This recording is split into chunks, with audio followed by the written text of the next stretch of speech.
Kenapa? Kamu terkejut? Ternyata Tuhan mempertemukan kita lagi. Tanya Ryan dengan tampang dingin. Wajah datar dan terkesan jutek. Terkejut? Oh, tentu saja tidak. Kilah Arumi. Padahal dalam diri sebenarnya dia terkejut. Sebab kini posisi Ryan persis berada di belakangnya. Saya heran, kenapa orang sepertimu bisa bekerja di rumah sakit ini? Jangan-jangan dulu kamu masuk lewat jalur dalam. Sudah berapa banyak pasien yang menjadi korban akibat kelalaianmu dalam bertugas? Ryan melirik Arumi dengan penuh selidik. Enak saja, saya bekerja di rumah sakit ini murni atas hasil kerja keras, bukan dibantu oleh siapapun. Sungut Arumi berapi-api. Ryan menyeringai seolah mengejek wanita cantik yang sedang membawa piring berisikan lontong sayur dalam genggamannya, membuat emosi dalam jiwa Arumi semakin berkobar. Laksana naga yang bersiap menyemburkan api, Arumi sudah mengambil ancang-ancang untuk mendamprat pria itu. Namun saat dia hendak berucap, dari arah belakang Dr. Firdaus berdiri dengan gagah berani. Kalian berdua sudah saling kenal. Firdaus menatap Ryan dan Arumi secara bergantian. Belum, saut keduanya, hampir bersamaan. Firdaus terkekeh melihat ekspresi kedua anak muda di hadapannya itu. Sebab ini merupakan pertama kalinya Ryan akrab dengan lawan jenis. Biasanya putra sulungnya itu akan menunjukkan wajah tidak suka apabila didekati seorang wanita. Baiklah, kalau begitu saya akan bantu kalian agar saling kenal. Rasanya tidak afdol apabila Dr. Ryan dan Dr. Rumi tidak saling kenal karena mulai detik ini kalian sudah menjadi keluarga besar Persada International Hospital. Firdaus menyentuh pundak Ryan. Nak, kenalkan, ini adalah Dr. Arumi Salsabila, Adiguna.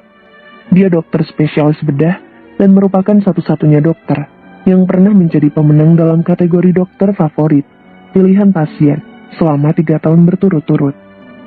Dr. Rumi, kamu pasti sudah mendengarkan bahwa pria ini adalah putra sulung saya. Tanya Firdaus, untuk meyakinkan bahwa Arumi mendengar semua perkataannya lewat pengeras suara. Sudah dok? Bagus. Mulai hari ini kalian berdua akan bekerja sama di poli yang sama dan bangsal yang sama. Saya harap dengan skill dan kepintaran yang dimiliki bisa membuat rumah sakit ini semakin berjaya. Ryan terbelalak. Maksud papa, wanita ini ditugaskan juga di poli dan bangsal yang sama denganku. Pria bermata sipit dengan hidung mancung dan alis tebal itu menoleh ke arah Firdaus, seolah tidak percaya bahwa wanita itulah yang akan menjadi partnernya dalam menjalankan operasi pada pasien. Benar, papa yakin kalian akan menjadi tim yang solid dan bisa diandalkan di rumah sakit ini. Ryan semakin tercengang karena tak menyangka dokter yang sering diceritakan oleh Firdaus adalah Arumi. Dia mengira bahwa dokter itu berjenis kelamin laki-laki. Sebab selama ini setiap kali mereka bercengkrama, sang papa tidak pernah menyebutkan nama orang tersebut. Ada masalah? Tanya Firdaus sambil melepaskan tangan dari pundak Ryan. Dengan nada datar pria itu menjawab, tidak ada. Semoga kedepannya kalian bisa bekerja sama dengan baik. Himbau Firdaus, seraya tersenyum hangat ke arah Arumi. Arumi tersenyum canggung. Iya dokter, semoga saja. Oke, kita akan lihat sampai di mana kamu akan bertahan. Wanita sombong dan ceroboh sepertimu tidak akan mampu dengan aturan ketat yang akan kuterapkan nanti, batin Ryan. Kenapa aku merasa dia seperti punya rencana jahat? Semoga saja firasatku salah, ucap Arumi dalam hatinya. Setelah acara selesai, semua dokter yang hadir kembali ke ruangan masing-masing. Begitupun dengan Ryan dan Arumi. Kedua insan beda jenis kelamin itu berjalan menuju poli bedah.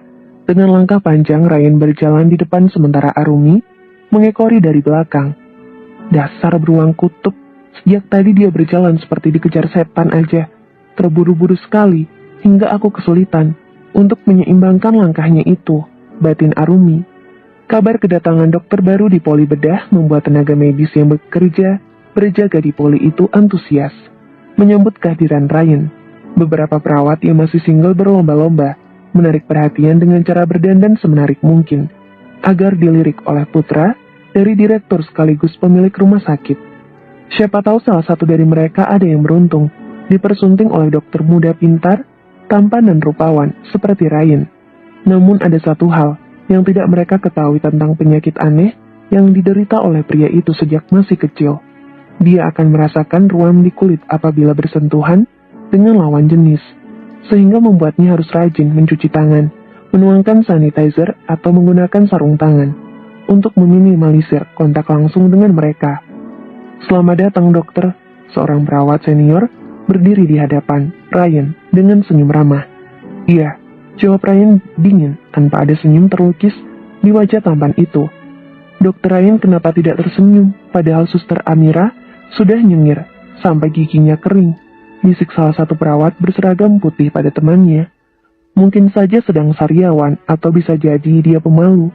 Sudah, jangan berisik, ucap perawat yang lain. Saya memang dokter baru di sini, tetapi untuk tata tertib masih sama seperti sebelumnya. Kalian harus menaati peraturan yang berlaku. Apabila ada yang melanggar, maka saya tidak segan-segan menegur atau bahkan memberikan sanksi agar kalian jera, ucap Ryan tegas.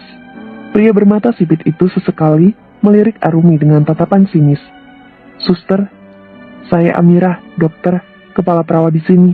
Selama Anda bekerja di rumah sakit ini, maka saya yang bertanggung jawab terhadap seluruh perawat di sini.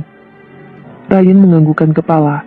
Tolong awasi semua perawat di sini. Jangan sampai mereka berbuat kesalahan, apalagi sampai melakukan malpraktik terhadap pasien. Itu akan membahayakan nyawa pasien. Lagi-lagi pria itu melirik Arumi hingga membuat wanita itu jadi salah tingkah. Kenapa dia selalu melirik kepadaku setiap kali mengatakan malpraktik? Selama ini aku bekerja sesuai prosedur rumah sakit dan tidak pernah mendengar keluhan dari pasien. Baik dokter, ucap mereka hampir bersama. Hari ini apakah akan ada operasi? Tanya Ryan pada Amira. Ada dokter, ini rekam medis pasien. Amira menyodorkan rekam medis pasien pada Ryan. Ryan berhenti sejenak, dia tidak langsung menerima catatan medis itu. Aku lupa kalau mereka tidak tahu penyakit aneh yang kuderita sejak kecil. Dengan ragu Ryan menerima catatan itu. Di waktu yang bersamaan, dia mengeluarkan sanitizer dari dalam saku Snelly berwarna putih, lalu menuangkannya ke telapak tangan sebelum ruam di kulit muncul dan membuat pria itu harus terbaring di rumah sakit. Lain kali kalau kalian ingin menyerahkan sesuatu pada saya, tolong gunakan sarung tangan, sebab saya tidak terbiasa menyentuh barang yang sudah disentuh orang lain, ujar Ryan. Kini pria itu tampak sibuk membaca riwayat penyakit serta obat-obatan yang pernah diberikan pada pasien. Semua orang berdiri, melongo mendengar kejujuran Ryan. Bagaimana dokter akan memiliki kekasih jika menyentuh tubuh seorang wanita saja takut? Celetuk Arumi tanpa sadar. Sontak semua dokter dan perawat yang ada di lokasi melirik Arumi dengan tatapan yang sulit diartikan. Menyadari kesalahannya, dia langsung mengatupkan bibir, lalu menutupnya dengan telapak tangan. Mati aku, bisa tambah runyam urusannya. Bersambung.